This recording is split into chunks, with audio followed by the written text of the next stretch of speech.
Bienvenue à tous dans ce podcast Parlons Vêtements de février 2021. Merci à tous pour vos commentaires, toujours encourageants, qui font plaisir à lire. Comme chaque mois, nous allons débattre du vêtement avec autour de la table ce mois, Benoît. Bonjour. David. Salut. Jordan. Salut. Jérôme. Bonjour. Et Nicolo. Bonjour. Et moi, Christophe, qui vais tenter de modérer tout ça. Au programme, on a du Brexit, un billet d'humeur, du temps, de l'argent et de la passion. Allez, générique. Désolé, les mocassins, c'est pas pour les vieux. Alors c'est vraiment une histoire de goût quand même. Est-ce que tu t'habilles pour la fonction sociale, pour t'intégrer, ou est-ce que tu t'habilles pour la fonction C'est esthétique? très premier degré et c'est bien fait. Je pense que je suis un mec très premier degré. Non, vous comprenez pas. Et ça, j'ai pas peur de le dire. Parfois tu rigoles mais je comprends pas. C'est la défaite du style. Chut. On y va, c'est l'heure. Go. C'est l'heure de quoi ? De commencer le podcast. On va commencer par le Brexit. C'est fait, le Royaume-Uni a quitté l'Union Européenne le 1er janvier dernier. Se pose désormais la question des taxes appliquées à ce que vous achèterez outre-Manche et la facture peut être salée. David, tu nous dis l'essentiel ? Oui, la première chose à savoir, c'est que vous pouvez payer des frais supplémentaires si vous faites venir de la marchandise depuis le Royaume-Uni. Donc il faut s'y attendre. Ensuite, il y a 3 frais qui peuvent s'appliquer. Petit 1, les droits de douane. Petit 2, les frais de douane. Et petit 3, la TVA. Donc je vais rapidement passer sur les 3. Les droits de douane, ça représente un impôt qui est récolté, c'est pour les États. Et ces droits de douane, du coup, ils peuvent s'appliquer si votre commande est supérieure à 150 € et si les vêtements que vous commandez ne sont pas confectionnés au Royaume-Uni. C'est-à-dire que dans les 2 autres cas, donc la réciproque, c'est que si votre commande est inférieure à 150 € ou si ce que vous commandez est confectionné au Royaume-Uni, il n'y a pas de droit de douane. Ça, c'est la première chose. Ensuite, il y a les frais de douane. Donc on peut se demander quelle est la différence entre droit et frais. Et la différence, c'est que là où le droit de douane, c'est un impôt, c'est une taxe qui va aux États, les frais de douane, c'est une prestation qui est facturée par les transporteurs, donc par DHL, par Chronopost, par UPS. Et ça, ces frais de douane, ils peuvent s'appliquer même s'il n'y a pas de droit de douane. Et c'est là que ça commence à devenir un petit peu compliqué. Et est-ce qu'il y a des barèmes ? Est-ce qu'on sait ce à quoi on peut être soumis ? Alors, j'en ai pas parlé dans l'article, j'ai vu des infos, mais comme j'étais pas trop sûr, je n'ai pas détaillé plus que ça.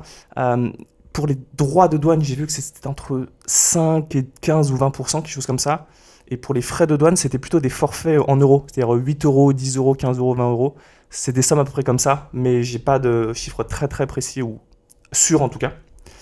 Et la troisième chose... C'est la TVA. C'est la TVA, tout à fait. Et donc la TVA, ce qui se passe, c'est que la TVA, donc, elle est payable. Il faut la payer une fois dans tous les cas. Ça, c'est ce qu'il faut savoir. Et donc la TVA, soit on la paye au site au Royaume-Uni, donc dans ce cas-là, il est inclus dans le prix d'achat du vêtement, soit en fait la TVA elle est déduite, donc c'est ce qui est noté notamment sur le site ex-VAT, donc excluding VAT, donc TVA, et dans ce cas-là, cette TVA, on peut vous la demander à la réception de votre bien. Donc c'est pour ça que parfois, notamment, vous allez aller sur les sites britanniques et voir que les prix sont pas chers. Vous dites, ah ouais, c'est vraiment pas cher, sauf qu'en fait, c'est Pour parce rajouter notre TVA à nous. Exactement. Et ça, elle est due quand on reçoit le produit. En fait, si on cumule ces 3 choses-là, ça fait qu'à la fin, on peut se retrouver à payer 50% du prix en taxes. Par exemple, si on achète quelque chose de 100 €, on peut se retrouver avec une facture de 40 ou de 50 € supplémentaires. Et ça, il faut le savoir. Et voilà. Voilà. Et l'exclusion de la TVA, ce sont les guichets que vous voyez dans les grands magasins, par exemple. Les gens qui font la queue, qui sont étrangers, qui achètent des produits français, ils font déduire la TVA pour la repayer dans leur pays d'origine quand ils la payent. Et ce qu'il faut savoir d'important également, c'est que ces taxes et frais éventuels peuvent s'appliquer à des pièces d'occasion. Donc ça, il faut le savoir parce qu'on peut penser que la TVA étant payée une fois, elle n'est pas redevable à vous. Et bien si, elle peut l'être. Et ça, c'est important de le savoir. Est-ce que ça vous impacte, ça impacte dans votre décision d'acheter outre-Manche ? Oui, et j'aimerais ajouter juste par rapport à ce qui est possible d'arriver, il est aussi possible que vous payiez la taxe anglaise, britannique, et que malgré tout, le transporteur ou la douane estime que vous allez quand même payer la TVA française. C'est du vécu qui parle ? Ouais. Après, j'ai réussi à régler le problème, mais il y a un manque de communication et de clarté, à mon avis, en ce moment, de logistique. Donc, déjà, pour répondre à ta question, Christophe, moi, je compte ne presque plus acheter en Angleterre, sauf si j'ai la possibilité de passer par un proxy, une personne qui vit là-bas, que je croiserais, qui me ramènerait mes achats. Et si j'achèterais pas sur un site qui n'enlève pas, qui ne détaxe pas, parce que le risque de se prendre la taxe aller et la taxe à l'arrivée, c'est beaucoup trop élevé, quoi. Et surtout, c'est très aléatoire. Moi, j'ai beaucoup regardé de sites britanniques ce week-end. Il y a assez peu de com qui est faite là-dessus. Oui. C'est vraiment très, très opaque et c'est un peu compliqué. Et toi, David, Benoît ou Jérôme ou Jordan, vous en pensez quoi, du coup ? Est-ce que vous vous calmez sur la Grande-Bretagne au bénéfice d'autres pays ? Ouais, moi, c'est clair que notamment sur Alpha Shadow, qui est un site que j'aime bien, qui vend un peu de techwear justement, qui est basé à Londres. Bah, je vais attendre un peu que les choses se clarifient avant de passer commande. Je croyais qu'ils étaient morts, Alpha Shadow, d'ailleurs. Ah, ben peut-être, ouais. Peut-être. Non, Tu vas mais- pas commander. Et moi, je suis comme Benoît, là, je ne commande plus sur les sites du Royaume-Uni, mais parce que je sais pas du tout. Il y a même The Bureau Belfast, par exemple, qui met sur sa homepage que ça s'applique pas à eux, commander sereinement. Mais franchement, c'est tellement la loterie, et je préfère m'abstenir. Mais c'est là aussi qu'on voit qu'il y a beaucoup d'e-shops britanniques, du Royaume-Uni, moi sur lesquels j'allais en fait, et que c'est vraiment un pays où il y a de très très belles sélections dans les e-shops. Mais voilà, pour répondre à ta question, moi je commande rien. Et Je puis m'abstiens. les e-shops principaux, type Mr. Porter, tout ça, sont souvent basés au Royaume-Uni. On s'en rend pas forcément compte Ouais. parce qu'ils sont présentés comme européens. Et, mais Mais Mr. Porter est italien, non? Alors, en fait, Ouais. Leur stock, je crois, ouais. mais leur stock et leur logistique est basé au non, Royaume-Uni. Nicolas, je crois que c'est le contraire. Mr. Porter, c'est anglais. Ça a été racheté par Hughes et ils expédient depuis l'Italie. Et je le sais parce que j'ai commandé récemment 2 fois sur D'accord, Mr. depuis peu, Porter. ils expédient depuis l'Italie. Et même l'année dernière, il me semble que les colis que j'ai reçus, ils venaient tous d'Italie. Donc on peut commander sur Mr. Porter sans Oui. risque. Sans crainte. En tout cas, pour moi, c'est ça. Mr. Porter, c'est anglais, racheté par Hughes. Et je pense qu'ils ont rapatrié les. Et si jamais vous êtes facturé, David vous rembourse les frais. Derek, Ah, c'est pratique, ça. Derek, c'est C'est PayPal. C'est au Royaume-Uni. Tout à fait. Ouais. Et concernant The Bureau Belfast, je me permets de rebondir. Oui. Donc, c'est quelque chose que j'ai pas mentionné dans mon point initial, mais mal. c'est basé en Irlande du Nord. Ah. Et l'Irlande du Nord est Belfast, ouais. est exclu, en effet. Oui. Et c'est Oui. c'est exclu. Donc il y a un régime spécial pour l'Irlande du Nord. Théoriquement, mais je crois qu'il y a tellement de flou que moi j'en suis même pas sûr. Ah. La manière de s'en convaincre, c'est de commander. Je te laisse faire si tu veux. Et toi, Jérôme? Moi, sur le papier, je trouve ça très embêtant pour moi parce que je suis assez friand de marques anglaises, etc. Bon, après, je suis un peu comme tous mes camarades, hein, je m'affole pas. Je pense qu'on est dans une phase de transition. À voir. Après, il nous reste la seconde main, les e-shops qui vendent aussi des marques anglaises, etc. Donc, à voir comment ça change dans les mois qui viennent. Sachant que vous pouvez aller en Grande-Bretagne et vous offrir jusqu'à 450 € de vêtements, c'est la franchise en deçà de laquelle vous ne serez pas imposé au titre des droits de douane. ou de- Sinon, de vous les TVA. portez. Hein. C'est pas écrit sur les vêtements quand ils sont sur Voilà. vous. C'est Voilà. britannique. Maintenant- Arrêtez-le. Maintenant, n'allez pas en Grande-Bretagne en ce moment, je pense que c'est pas la meilleure Une petite destination. quarantaine peut-être. Ouais, voilà, hein, attendez un petit peu. Ouais, mais pour un manteau SH Kelly, ça se discute. hein. Oui, il faut savoir prendre des risques. Mais sinon, je dois rajouter une chose. Je pense qu'en effet, comme l'a dit. Je sais L'un plus. de vous. Oui, l'un de vous. En fait, je pense qu'en ce moment, il y a beaucoup de contrôle. C'est Nicolas, c'est ça que je voulais rebondir à ce que tu disais sur The Rec. Bon. Je pense que à la douane, ils doivent faire un peu de zèle. Ils doivent savoir que la situation est confuse, donc ils doivent y aller à balle pour tout taxer un petit peu. Selon Taxez l'expression tout. consacrée. Mais Taxez tout ce qui passe. Moi, c'est une le hypothèse. chien aussi, là. C'est une hypothèse, bien sûr, mais je le vois un petit peu comme ça. Il se peut qu'avec le temps, ça se calme un peu, ou que même il y ait tout simplement d'autres accords qui soient signés, des choses qui soient éclaircies. Oui. Et une autre chose, je trouve que c'est pas dans l'intérêt des e-shops de pas bien le marquer. Pareil, je sais plus lequel a dit que les e-shops étaient un peu opaques là-dessus. Ouais. Je sais plus lequel a dit ça, mais je Comme trouve, Nicolas aussi.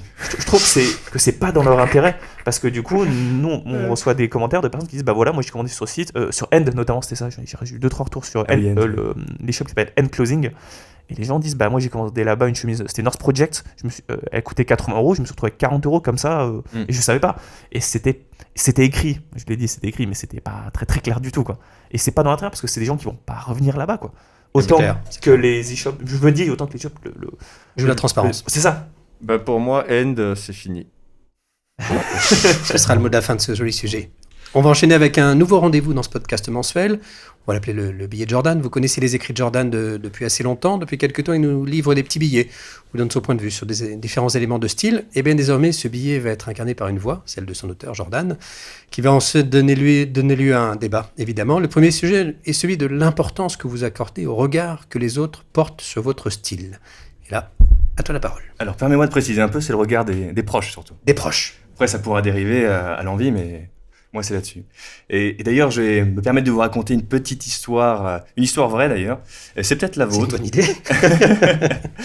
Une histoire fausse. C'est en 2017 que ça se passe et je vendais à l'époque des chaussures chez 7ème Largeur. Donc un jour, un couple entre dans la boutique, il recherche des chaussures habillées, c'est pour lui, et il m'annonce qu'il fait un 43. Je regarde son pied dans la conversation et avec ma petite expérience, je me dis qu'il fait un 42, pas plus. Mais je ne dis rien et je mijote un plan secret à la place. Aujourd'hui, je me dis que je vais éclairer une lanterne. Aujourd'hui, n'ayons pas peur des mots, je vais changer la vie d'un homme. Je lui tends les chaussures, qu'il essaie. Il va et vient dans la boutique, comme une gazelle, il me sourit même, il dit « C'est un peu rigide, mais ça va se faire ». Et pour la pointure, c'est la bonne, il me dit. Très bien. Le plan fonctionne à merveille. Mais soudain, la femme, que j'avoue j'avais oublié un petit peu, prend la parole. Elle me dit « C'est quoi la pointure exactement ?» Bon, là je décide de faire face. Je lui dis « C'est un 42, madame. » L'effet d'une bombe. J'aurais très bien pu dire que j'avais assassiné son chat à la machette et bu son sang. Son expression n'aurait pas été différente. Je passe à l'attaque, je ne me décontenance pas, et demande à l'homme comment il se sent dans ses chaussures. Il me dit « Très bien ». Il me confirme. Donc je me retire, avec force courbette, pour les laisser délibérer. J'ai confiance, toute personne censée se rendre compte que c'est la pointure qu'il lui faut. De loin, je fais semblant de cirer des boots, mais en fait j'espionne leur conversation. Et la femme, les bras croisés, parle avec autorité, et l'homme écoute, un peu comme un gosse. Enfin, il me rapporte les chaussures, et la sentence tombe, ma femme trouve que ça me fait de petits pieds. Mais oui, évidemment que ça te fait de petits pieds parce que tu as de petits pieds. C'est ce que je me dis. Mais à la place, je lui serre la main et je lui dis à bientôt. À bientôt comme bon courage. Cette histoire, vraie, je vous le répète, la vôtre peut-être, montre la puissance destructrice que peut constituer le regard de ses proches. De ces regards-là, il y en a 3 formes différentes. D'abord, il y a le regard tout-puissant de la personne qui partage votre vie, comme dans cette histoire. Elle s'érige en autorité suprême, baromètre du bon goût. Elle attend de vous une soumission totale, parce que c'est pour votre bien, voyons. Ensuite, il y a le regard sur l'argent qu'on dépense dans les vêtements. Il tourne en dérision votre amour du chiffon. Toute cette thune que tu flambes dans les fringues, sois raisonnable, fais comme tout le monde, achète une voiture, achète une PS5, achète l'iPhone 1000. Et puis il y a aussi le regard censé incarner la bien-pensance, face à toute fantaisie vestimentaire, même la plus infime, comme par exemple celle de porter une chemise en popeline, alors que tout le monde porte un t-shirt. Généralement, c'est là qu'on a droit à l'excellent. Tu vas à un mariage ? Ou au drôlissime ? Tu as un entretien d'embauche ? Oui, c'est vrai, assumer son style est un combat. Certains diront même qu'il est perdu d'avance. Cependant, je vais vous dire un petit secret. Il est une arme qui gagne à tous les coups. Elle s'adapte à tous les contextes et toutes les cibles. Écoutez bien. Votre arme s'appelle l'épée de la bienveillance. Elle est dotée d'une lame forgée dans un alliage résistant, fait d'indifférence courtoise et de nonchalance. Et elle est montée sur une poignée maniable entourée de cuir dur d'autodérision. Pour plus d'efficacité, visez la tête. Alors, vous chaussez des combien ? Eh bah oui, justement, c'est ce que j'allais dire. Quel regard vous portez, vous ? Comment ça se passe ? Est-ce que vos conjoints, conjointes, pères, mères, Moi, je tiens à dire que les petits pieds, c'est mieux pour les vêtements, mais bon, que c'est une histoire d'avis, mais c'est d'ailleurs plutôt le consensus de plein de passionnés. C'est plus pratique. Mais quel regard vous portez sur ce que vous disent vos proches ? Est-ce que vous avez suffisamment de distance ? Benoît ? Ben moi, c'est vrai qu'avec le techwear, c'est un sujet qui est un peu... Alors... Mais tu ne t'habilles pas qu'en techwear, Benoît. Non, c'est sûr, mais globalement, c'est vrai que j'ai un style assez décontracté, mais ça fait bien longtemps que j'ai plus de remarques un peu négatives, parce que mes proches... Donc on t'en a fait par le passé. Et tu réagissais comment ? Pas beaucoup. On n'osait pas. Si à l'époque où je raconte souvent cette anecdote où je partais en soirée en mettant des chemises et des blazers, dans la même soirée, une personne trouvait que je m'habillais comme un banquier, donc trop sérieux, trop austère, et une autre disait qu'elle aimait bien ma chemise. Donc ça veut dire que la vérité, t'as trouvé le bon chemin, quoi. Ça veut surtout dire que le regard des autres... la seule chose que tu peux faire, quoi que tu t'habilles, il y en aura toujours un qui va trouver que c'est trop décontracté, trop élégant, trop ceci, trop cela. Donc la seule chose que tu peux faire, c'est juste t'habiller comme toi t'as envie, parce que je sais que quand on débute vraiment, on peut être vraiment tenté de vouloir absolument une validation des autres. On veut qu'on nous dise qu'est-ce que tu es beau, qu'est-ce que tu es bien habillé. Et là surtout, Jordan parlait précisément de la conjointe du monsieur en question. Ouais. Donc le regard est encore plus puissant que celui des amis qu'on voit de temps à autre. Ben pour moi, il faut pas lâcher en tant qu'individu. Il faut faire le quotidien avec cette dame qui trouve qu'il a des pieds trop petits. Ben pour moi, il faut pas lâcher en tant qu'individu. Il faut être capable de se dire à son conjoint ou à sa conjointe, ok, tu n'aimes pas, mais moi j'aime et je vais porter ce vêtement. Quoi qu'il en coûte, comme dirait un certain président. Et toi, Jérôme, est-ce que tu as cette épée de la bienveillance ? Mais moi, j'ai pas de souvenir d'avoir vraiment eu des remarques particulièrement désobligeantes de mes proches. Ah, pas forcément désobligeantes, mais des remarques qui te permettent de marquer, de montrer que tu peux être différent, tu vois. Ouais, non, même des remarques. Enfin, moi, pour reprendre l'expression de Benoît sur les soirées, je faisais des concours de style avec un de mes copains, et du coup, c'était plus un jeu qu'autre chose, et il n'y avait pas de. Au mieux, on en sortait avec vous êtes, vous êtes stylé, etc. Mais pas de. Il y avait rien de très négatif par rapport à ça. Et par rapport à ma compagne, en fait, c'est une passion commune, donc en fait, on se nourrit l'un l'autre, en fait, d'influence ou D'accord. de marque. Mais par exemple, tu aimes le vêtement, tu as un petit budget, donc ta femme, ta compagne te dit pas parfois que tu dépenses un peu? Parce qu'il y avait l'argent dans le sujet de Jordan. Qu'est-ce que dépenses comme blé dans les vêtements? Bah, pas du tout, c'est même complètement l'inverse en fait. Elle dépense beaucoup plus Jérôme, tu d'argent t'as que moi. C'est chiant, là. C'est- C'est genre heureux en ménage. Bah oui, je suis désolé, mais ça fait du bien aussi. On peut pas être malheureux tout le Pareil, il temps. faudra que j'essaie. Et voilà, mais c'est super en fait. Quand c'est partagé, ouais, c'est très bien. Et toi, Jordan, du coup, puisque tu es l'auteur du billet? Et moi, je me retrouve de ce que disait Benoît, qu'effectivement, quand on commence un petit peu à s'intéresser aux vêtements, on a besoin de créer un consensus, on a besoin de reconnaissance. Et en fait, on n'est tellement pas sûr de notre démarche à l'origine parce qu'on nous a toujours tellement appris que c'était une frivolité que de s'intéresser aux vêtements, que c'était pas sérieux, il y avait des domaines qui méritaient davantage notre attention. Qu'on est tellement pas sûr de nous et que dès qu'il y a une petite remarque, on la prend. Moi, je la prenais assez mal, mais je me doutais que c'était plus élégant de ne rien dire. En revanche, après, enfin, je ruminais, ça me restait dans la tête et je n'arrivais pas à m'en défaire, à me détacher de ce regard des autres. Donc je pense que oui, je dois avoir plein d'autres situations comme ça et je pense qu'au bout d'un moment, pareil, quand on a des amis qui chambrent un petit peu parce que c'est pas trop leur domaine, c'est pas trop leur centre d'intérêt non plus, bah, au bout d'un moment, en fait, on comprend que nous, ce domaine-là, cette appétence-là va pas changer. Donc autant essayer de vivre avec de manière sereine et autant se dire je m'en fous. Mais ça prend du temps. Enfin, ça dépend du caractère de la personne. Et je pense que, enfin moi, je m'en suis pris. Enfin, j'étais pas un vilain petit canard, mais ça avait un effet sur moi qui était quand même assez fort. Et je sais pas trop comment en fait. À force de temps, d'essayer des choses, de prendre des risques. Au bout d'un moment, ça s'est atténué. Et puis finalement, je dirais pas que ça n'a plus aucune importance. Parce que aussi, parfois, le regard des autres fait office de garde-fou aussi, parfois c'est possible. Mais maintenant, en tout cas, je m'en émancipe tous les jours. Toi, David, tu me racontais il y a peu que tu étais assez différent de tes camarades quand tu étais étudiant en école de commerce. Oui, c'est ça. Mais en fait, c'est en école que je me suis fait un peu mes armes vestimentairement parlant. C'est notamment en école que j'ai porté cette fameuse tenue Bordeaux. Cardigan Bordeaux, t-shirt Bordeaux, chino Bordeaux. Superbe. Mais en fait, j'ai pas eu de remarques très négatives. Et même en fait, ce qui se passe, c'est que, alors j'ai peut-être déjà raconté, mais quand il y avait des entretiens ou quand il y avait des présentations en classe, c'est plutôt vers moi que les gens venaient. Je me souviens notamment d'avoir aidé des camarades à nouer leur cravate ou de leur avoir donné des conseils pour un costume, des choses comme ça. Et j'ai globalement pas trop eu de remarques. Ce que j'ai eu en entreprise, pas mal, c'est tu vas à un mariage. Ça, je l'ai eu beaucoup. Ou plutôt mariage d'ailleurs. Et tu répondais quoi? Non, je vais au boulot. Pas grand chose, j'ai pas spécialement de souvenir de ce que je disais, mais moi ça m'a fait ce genre de choses qui me faisait plutôt sourire. Voilà.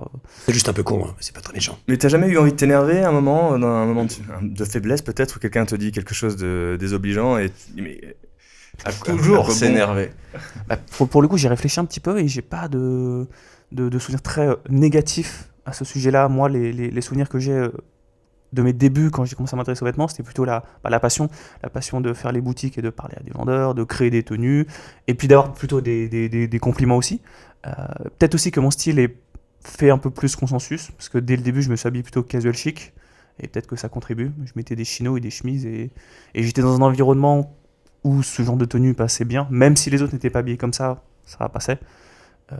Voilà. Ça pose quand même la question du budget. Vous faites partie oui. certainement des gens qui dépensent le plus en vêtements. Donc il y a Au plein monde. de gens au monde qui se disent mais quelle bande de fous, qu'est-ce qu'ils peuvent dépenser comme argent dans des vêtements? Est-ce que certains parfois ont une petite difficulté ou se sont montrés incompris? Après tout c'est une passion, mais comme le dit Jordan, la passion du vêtement peut sembler futile par rapport à celle des voitures, des jeux vidéo, ou je ne sais quoi d'autre, ou la musique par exemple. Je me tourne vers Jérôme parce que Jérôme est musicophile. Donc, la pression budgétaire, toi, Benoît, tu as un beau petit budget de vêtements, j'imagine. Beaucoup moins qu'avant. D'accord, mais tu l'as eu avant. Un petit peu. Et quand, par exemple, tu vas t'acheter une pièce en techwear chez Acronyme, qui va coûter un bras, Oui, un tarot, comme tu dis. un gros tarot. Et il n'y a pas des gens qui te disent des fois, Benoît, quand même, tu te rends compte, cette pièce à 1000 balles? Tout à fait, ça arrive. Et alors, tu réagis comment? Il faut pas réagir. High kick. Ah, tu réagis pas. Donc, Non, mais pas de son, pas d'image. et ils ont raison en fait. C'est une pièce qui coûte cher. D'accord. Et donc dans leur réalité, je comprends qu'ils aient cette réaction, mais argumenter sur ce genre de pièce, c'est plutôt vain, je trouve. Chacun a la liberté de penser ce qu'il veut, et moi, qu'on pense qu'une pièce acronyme c'est une pièce chère, c'est quelque chose que je comprends totalement. C'est un fait. C'est un fait, donc je suis d'accord avec eux, tu vois. D'accord, t'as une sacrée épée hein, de bienveillance. Et toi, Nicolo? Côté budget? Alors, côté budget, je sais pas de ça dont je voulais parler, mais côté consensus, pour revenir au sujet juste avant, moi j'ai une position un peu spéciale par rapport à ça, parce que j'ai grandi avec une mère milanaise qui aimait beaucoup le vêtement, un père qui était dans la musique, qui a déjà eu un style psychédélique avec des rouflaquettes et des chemises à franges. Mon père avait des costumes en velours rose avec des mocassins blancs. Et en plus, j'étais dans le Marais. Donc en fait, la personne qui recherchait le consensus dans mon entourage et qui cherchait à juger quelqu'un parce qu'il n'était pas assez consensuel, se retrouvait elle-même dans la position de la personne dévalorisée. Et c'est plutôt la réalité que j'ai connue en grandissant. Donc à vrai dire, pour moi, l'apprentissage du consensus, c'était un apprentissage qui est venu après. Pas un truc dont je me suis émancipé au départ. C'est venu plutôt après dans mon parcours. Et du coup, j'ai gardé ce réflexe. Et donc récemment, moi, j'ai pas, pour parler de la personne qui partage notre vie, moi, je passe le plus clair de mon temps dans ma vie célibataire qu'en couple. Mais les filles que je fréquente, là, il y a quelqu'un que je vois en ce moment qui m'a dit à un moment en sortant, mais tes chaussures, ça va pas avec. Et je fais, Le chloroforme. arrête, c'est pas grave. et en fait, c'est même pas une question de si elle a raison ou si elle a tort. Je lui laisse son avis, mais ça m'intéresse pas plus que ça. J'ai pas envie de l'entendre. Et si je l'entends, je vais en tenir compte comme un avis parmi tant d'autres. Et si vraiment il y a matière à penser que j'ai à me remettre en question, je vais le faire. Mais j'essaye vraiment de ne pas être... Enfin, c'est pas j'essaye, c'est je ne suis pas perturbé fondamentalement par chaque avis qui m'est donné, y compris par les personnes proches. Et côté budget, c'est la même chose en fait. J'ai vu... de toute façon, j'ai vu des gens faire n'importe quoi avec leur argent dans tous les sens. Donc, c'est... Et de toutes les façons possibles. Donc voilà, chacun son truc. Hein. Ça peut être compliqué à gérer. Moi, je vais vous raconter une histoire personnelle assez récente. C'est mon arrivée chez Bonne Gueule. Et de la puissance et de la force du jugement, en fait. Moi, je n'étais pas du tout dans le vêtement auparavant. Je suis plutôt plus âgé que chacun d'entre vous, parce que j'ai 51 ans. Et quand je suis arrivé chez Bonne Gueule, je m'y connaissais peu en vêtements. Et le regard que chacun d'entre vous a pu porter sur mes vêtements, les regards induits, hein. Il n'y a pas besoin de mots parfois. Hein. Il suffit d'un œil pour comprendre qu'il y a un problème à porter une chemise noire. Je prends l'exemple du noir parce que c'est le plus emblématique, mais je ne parle pas de mes proches, parce que pour le coup, ça n'a jamais vraiment été un sujet. Mais je conçois que le regard de l'autre dans un contexte professionnel, là où on parle de vêtements au quotidien, peut être extrêmement puissant et peut-être être malaisant parfois. Et encore, c'était que le regard. Tout ce qu'on disait dans ton dos. Ouais, c'est ça. Ça, effectivement, je trouve ça plus fort que le regard des proches. Je n'ai pas vécu avec le même niveau d'intensité que toi, mais il y a un sentiment de faire partie de quelque chose qui emmène tout. Et même par rapport à nos lecteurs, pour le coup, je suis plus préoccupé de ce que pense un lecteur fidèle, un peu comment dire, un peu émérite, un peu pointu, qui se renseigne bien, que de ce que pense ma mère. De toute façon, ma mère, elle sera contente pour moi si je suis content dans mes vêtements. Et ce sera pareil pour tous mes proches.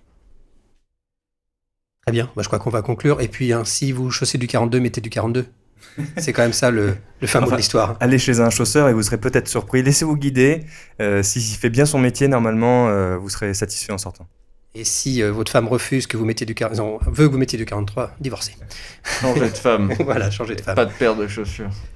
On va enchaîner avec le dernier sujet. On va parler de temps, d'argent ou de passion. C'est un peu dans le même registre. Quel est le levier le plus important pour trouver son style? C'est le sujet de la question traitée par Nicolo dans sa dernière vidéo Sapristi. Nicolo, tu nous plantes le décor de ces trois leviers que tu as très bien décrits, puis ensuite je vais vous interroger sur ceux qui comptent le plus pour vous. Ouais. Ce que je voulais montrer, en fait, c'est que quand on dit développer son style, tout le monde parle de vers quelle pièce il faut aller et quel est le cheminement personnel qu'on doit faire. Et c'est très bien. Moi, ce que je voulais montrer, c'était justement qu'il y avait des leviers, des moyens nécessaires pour y arriver. Et que ces 3 moyens, c'était le temps, l'argent et la passion. Et en gros, l'argent, ça parle de soi. Sans argent, on ne peut pas acheter les vêtements. Le temps, c'est qu'en fait, il est nécessaire pour la prise de recul. Et j'ai montré dans Sapristi pourquoi on ne pouvait pas s'en passer du temps pour prendre le recul, même justement en ayant énormément de passion qui sert à s'alimenter et à faire quelque chose de bien, d'adapté, de vrai, de sincère de son argent pour trouver son style. Et c'est ça les 3 leviers. Et je montrais aussi les limites de chacun de ces leviers parce qu'à chaque fois qu'on les présente, on peut croire qu'à eux seuls, ils sont la clé. On peut croire que l'argent est la seule clé pour atteindre un grand style. C'est même le premier réflexe. C'est même mon premier réflexe quand j'ai traité ce sujet. Et en fait, on peut voir un nombre de personnes assez élevé qui ont l'argent, tout l'argent nécessaire pour avoir les plus beaux vêtements et qui ne les ont pas. La passion, on peut croire que c'est le plus grand levier aussi, parce qu'au final, c'est ce qui nous fait apprendre. Mais sans le temps pour prendre le recul, on se plante. Et on continue à se planter. Et le temps tout seul, bon bah... il se passe rien, quoi. Quels sont les leviers sur lesquels vous agissez le plus pour trouver votre style? Toi, David, ce serait quoi? J'y réfléchis un petit peu et moi je pense qu'il y a d'abord la passion, puis le temps, puis l'argent. En tout cas, c'est comme ça que je me suis construit. Parce que quand j'ai commencé à m'intéresser aux vêtements, j'étais jeune et j'avais pas forcément beaucoup d'argent. Et donc du coup, ce que j'avais d'abord, c'était la passion d'apprendre, la passion de rencontrer des vendeurs, des créateurs, de faire les boutiques. Donc moi j'ai grandi, c'était à Angers et j'ai retourné les boutiques qu'il y avait à Angers à une époque où... les jeans selvedge, c'était hyper rare et ça se trouvait quasiment pas. Et j'ai trouvé un jean selvedge dans une boutique à Angers. C'était un Momotaro, je crois, qui était dans une cave. Le mec, il me l'a sorti, c'était incroyable. Et donc, il y a la passion d'abord, puis ensuite le temps. Donc, c'est les années qui passent tout simplement et qui font qu'on achète des choses, on porte des choses, on expérimente. Et puis, l'argent, bien sûr. Et moi, en termes d'achat vestimentaire, il y a une croissance qui est très... naturel. Non, au contraire, plutôt naturel, c'est que les premiers vêtements que j'ai achetés étaient peu chers, puis ensuite c'était un peu plus cher, puis ensuite un peu plus cher, parce que mes moyens ont augmenté, parce que j'aimais des choses plus belles. Et sur mon parcours à moi, c'est vraiment comme ça.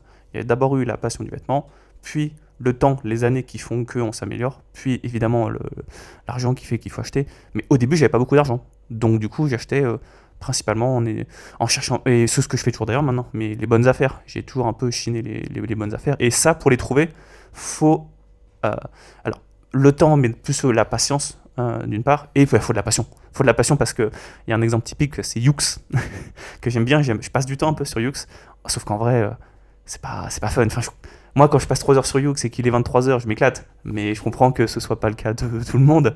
Et les premières fois où je suis allé sur Yoox, j'ai dû passer 5 heures de suite dessus, à trouver des marques, à mettre des trucs dans ma wishlist. Mais si t'as pas cette passion-là, tu vas sur Yoox, tu dis ouais, qu'est-ce que c'est que ce truc? Il y a 20 000 produits, je m'en vais, quoi. Et toi, Jérôme, comment se répartit ce triptyque temps, argent, passion dans ta quête de style? Moi, je pense que clairement, c'est le temps en premier. Alors, je vais m'expliquer parce que ça peut paraître un peu étrange, mais disons que moi, par rapport à mon parcours, en fait, de l'argent, je pense que j'en ai jamais eu vraiment beaucoup. Et comme tu l'as expliqué tout à l'heure, en fait, moi, avant, ma passion, c'était les disques. Je claquais tout mon argent là-dedans. Et la question du style, elle était connexe à ça, c'est-à-dire que tout ce qui tournait autour des fringues, en fait, c'était inspiré par tout ce que j'écoutais. Et donc, comme j'avais pas trop d'argent à dépenser dans les vêtements, c'était beaucoup des friperies, de l'assemblage. Et puis, dans mon parcours de vie, j'ai eu un moment où j'ai eu beaucoup de temps et très peu de marge de manœuvre. Et en fait, la passion du vêtement réel, telle que je l'ai aujourd'hui, elle est née de ce temps-là que j'avais à disposition. Et c'est ces 2 éléments-là qui m'ont conduit sur le chemin dans lequel je suis. Et l'argent, ça rentre moins en compte, puisque, comme David, je suis assez friand de bonnes affaires. Enfin, j'ai gardé cet esprit un petit peu punk dans l'esprit, c'est-à-dire les friperies, la seconde main, tout ça, c'est quelque chose qui me fascine. Et donc, c'est beaucoup un peu de la débrouille ou des petits prix, ou savoir dénicher les bonnes affaires, etc., quoi. Benoît, la passion, toi? Passion vêtements? La passion surtout, parce que pour moi la passion va avec le temps, mais pour moi ouais, c'est toujours important de découvrir de nouvelles marques, de faire de la veille, Là, en ce moment, c'est que je regarde pas mal d'autres marques qui sont en dehors du vêtement tel qu'on en parle sur OneGirl parce que ça me nourrit beaucoup. Donc, beaucoup d'outdoor, beaucoup de vêtements militaires aussi, même si je ne suis pas militaire, je le rappelle. Ouais, un doute.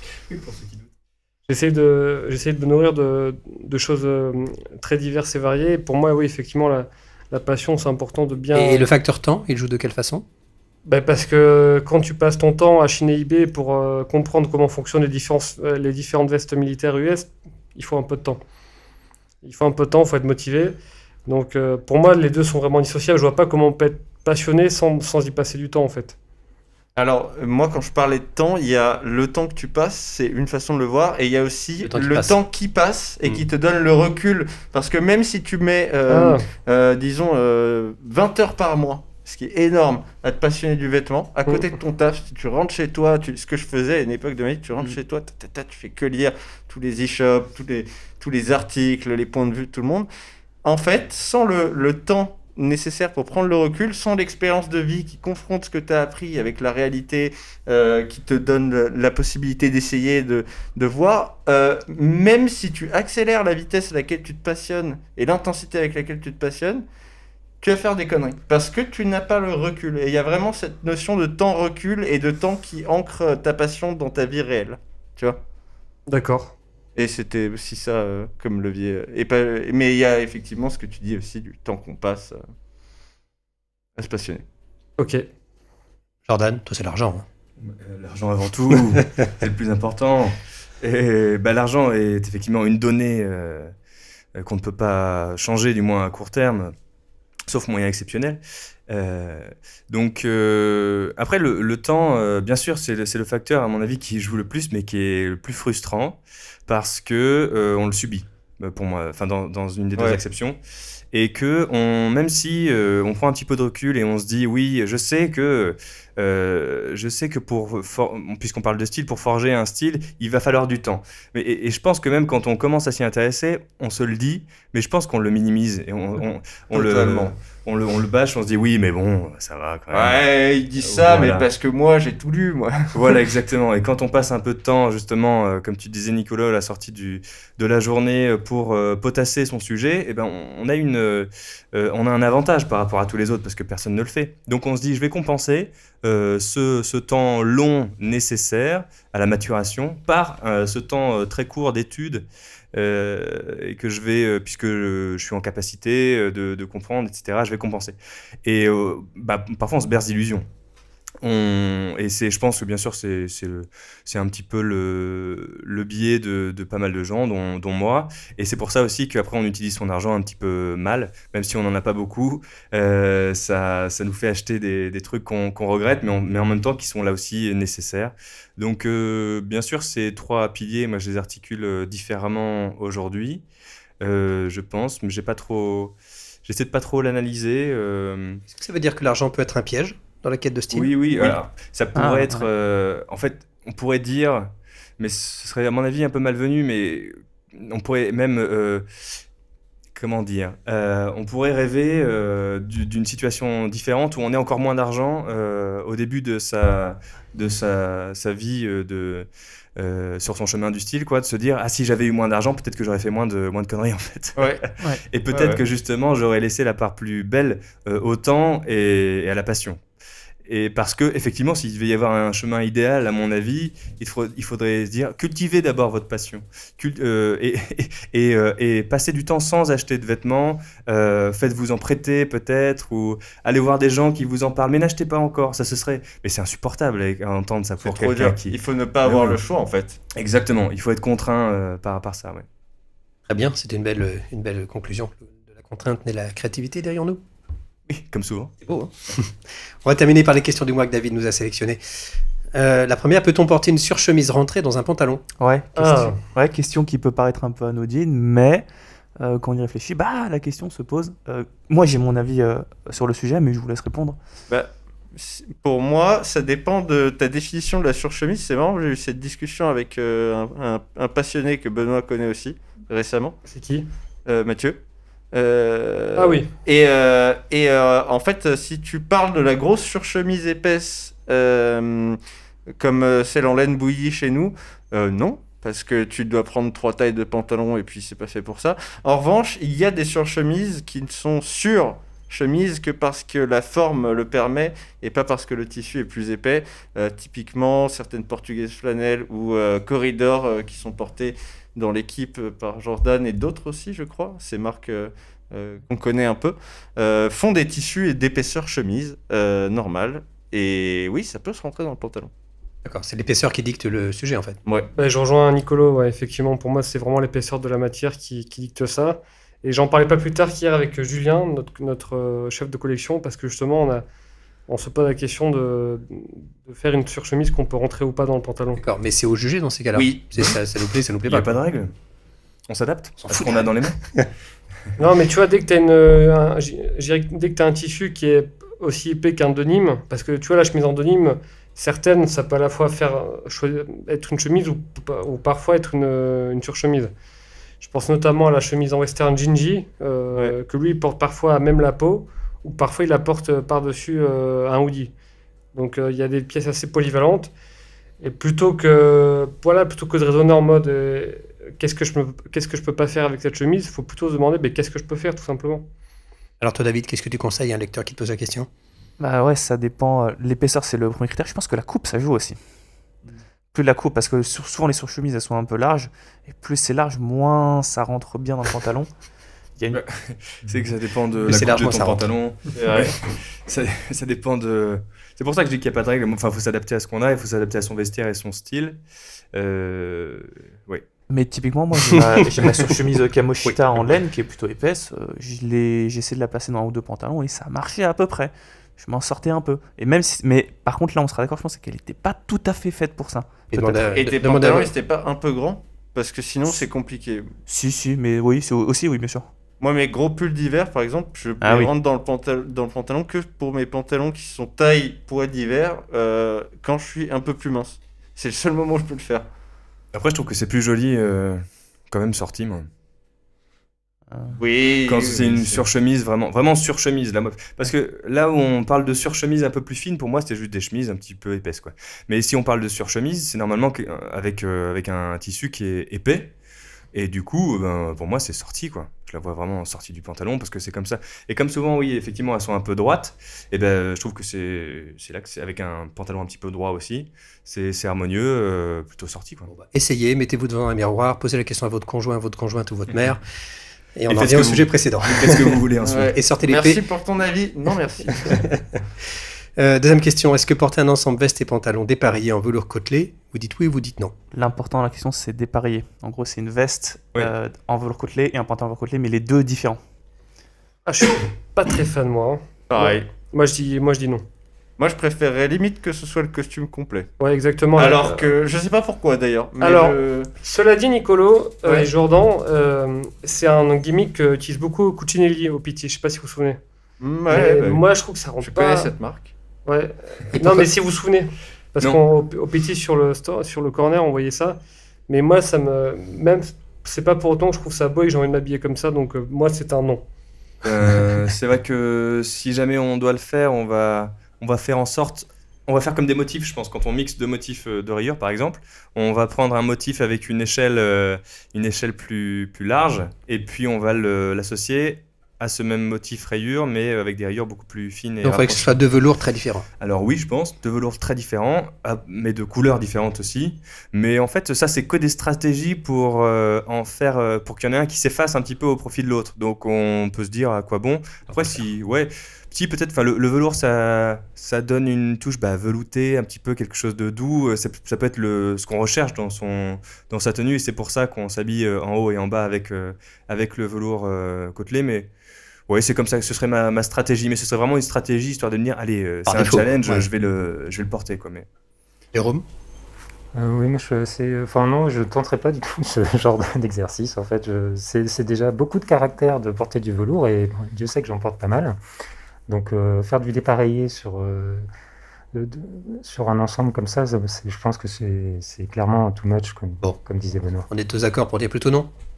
Oui. On est d'accord. Les rayures horizontales, est-ce que ça grossit vraiment?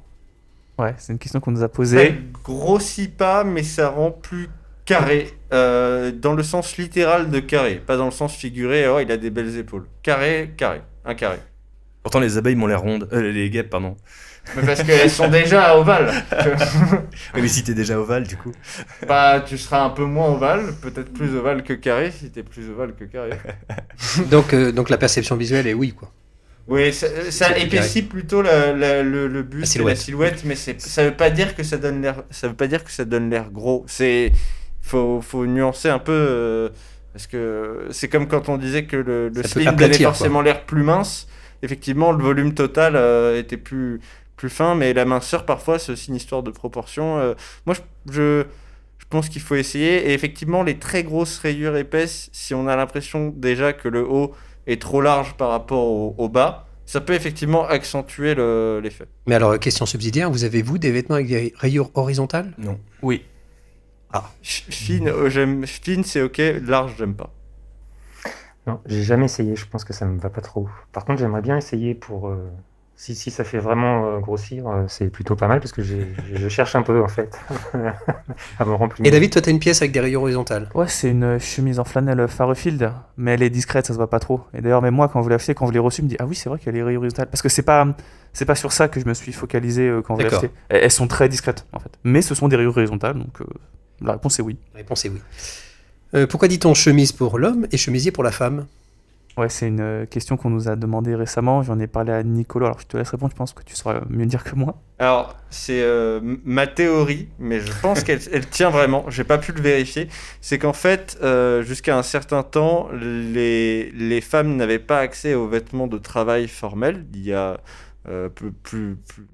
plusieurs décennies, il y a probablement un siècle. Et en fait, du coup, les vêtements dont le rôle était d'être business n'étaient pas des vêtements de femmes. Et quand les femmes y ont eu accès, pour faire une chemise pour femme business, elles devaient aller chez le chemisier. Pour faire un costume pour femme business, elles devaient aller chez le tailleur. Mais comme c'était pas le même que le costume d'homme, ni le même que la chemise d'homme, on disait le tailleur ou le chemisier pour faire référence à là où elle devait l'acheter. Et je pense que du coup, en substance, il n'y a pas de différence réelle, autre que c'est une coupe adaptée aux femmes. Et c'est juste que ça désigne le vêtement business formel pour la femme, inspiré de celui de l'homme. Qu'elle se fournit au même endroit que là où l'homme se fournit ses vêtements formels. J'ai envie d'y croire. Et bah, je pense que ma théorie est solide. Dernière question, pourquoi un vêtement non doublé coûte-t-il plus cher à confectionner qu'un vêtement doublé? Ouais, c'est une question qu'on nous a posée récemment et bah voilà, les personnes autour de cette table. Benoît, tu vas savoir nous répondre. Tout à fait. Mais en effet, il y a un premier réflexe qui pourrait être de dire, bah, puisqu'on enlève la doublure, on enlève un élément, donc on ne doit pas payer la doublure, donc ça devrait coûter moins cher. En fait, je pense qu'un vêtement non doublé ne coûte pas toujours plus cher qu'un vêtement doublé. C'est inhérent à la qualité du vêtement. En fait, ce qui coûte... C'est Geoffrey qui veut rentrer dans le studio. Ouais. Je t'en prie. C'était Geoffrey qui a voulu rentrer dans le studio, mais on ne coupe pas, comme on a dit, pas de trucage, pas de montage. Donc Benoît. Alors, le truc, c'est que quand il n'y a pas de doublure, en fait, toutes les coutures, il faut qu'elles soient super propres, il faut bien les gancer et ça coûte très cher à faire. Enfin, ça coûte très cher. Ça coûte plus cher que le fait de mettre une doublure en mode YOLO et c'est pas grave s'il y a des fils qui dépassent, Même etc. en mode pas YOLO. Et même en mode pas YOLO. Parce que là, ça serait caché par la doublure. Donc là, il faut que tout soit extrêmement propre, tout soit bien gancé. Donc la doublure peut faire office de cache-misère, quoi. Ben, c'est souvent ça, ouais. Ouais. Ouais. C'est pour ça qu'on double et c'est bien plus simple de doubler et d'avoir des fils qui dépassent en dessous mais que personne ne verra jamais que de ne pas doubler et de faire des coutures très propres. C'est comme de mettre un placo au lieu de prendre soin du mur et de mettre en valeur les belles pierres. D'accord, mais ça veut dire qu'une doublure ne servirait qu'à masquer des défauts? Pas seulement. Pour Non, pas préciser, c'est normal, parce que dans la façon dont Benoît le présente, c'est normal si les coutures ne sont pas visibles, même en très haut de gamme, qu'elles ne soient pas toutes nettoyées, toutes gancées. Même en bespoke, je peux vous dire pour en avoir fait l'expérience, même en bespoke français qui sont réputés pour être parmi les plus méticuleux sur ce genre de finition, si c'est non doublé, c'est plus cher parce que le tailleur est obligé de rajouter toutes les petites ganses. Donc c'est pas cache-misère, parce que cache-misère laisserait entendre que Il y a une misère. qu'il y a une misère à cacher et qu'il y a une arnaque. Et c'est pas une arnaque, c'est juste normal. Si on voit pas la couture, il n'y a aucun intérêt à l'embellir. Et du coup, la doublure sert pour la chaleur pour la régulation thermique et aussi pour protéger le tissu de l'usure à certains endroits. Ouais, moi je suis moins convaincu sur la régulation thermique, mais je pense que pour protéger le tissu, oui. Pour enfiler la veste aussi. de Ouais, manière c'est ça. fluide. Oui, dans les manches, oui, oui. Pour dans Si les vous avez manches. vu ce mouvement que Jordan a fait, c'est l'inconvénient du podcast. La soupe. T'as vu, C'était je fluide. suis souple encore. Ouais, C'était vous fluide. savez que Jordan est danseur, regardez la fin de ses panaches. En plus, Christophe, tu es contre les podcasts filmés. Ah bah oui, parce que c'est plein podcast. Ça s'appelle une vidéo. Podcasté. Ok, bah écoutez, je crois qu'on a fait à peu près le tour de tous nos sujets. Merci à vous de nous avoir écoutés jusqu'au bout. Désolé pour ce petite introduction, ce petit passage de Geoffrey inattendu, mais il sera sanctionné. Fouetté peut-être pas, mais sanctionné. Merci de nous avoir écoutés. Donc rendez-vous dans un mois. N'hésitez pas à nous mettre des petites étoiles sur les différentes plateformes sur lesquelles vous écoutez ce podcast, ça nous fera plaisir. Ce sera le petit bonus. Et je vous dis rendez-vous le mois prochain pour le mois de mars. À bientôt, bye bye. Salut. Au revoir. Il y a un truc que je trouve intéressant, c'est les réactions. C'est quand les gens disent ça fait plouc. Non mais sérieusement, moi je trouve que les paraboutes Michael, elles ont la tête de Marlon Brando dans Le Parrain. Donc, comment je dis qu'on arrête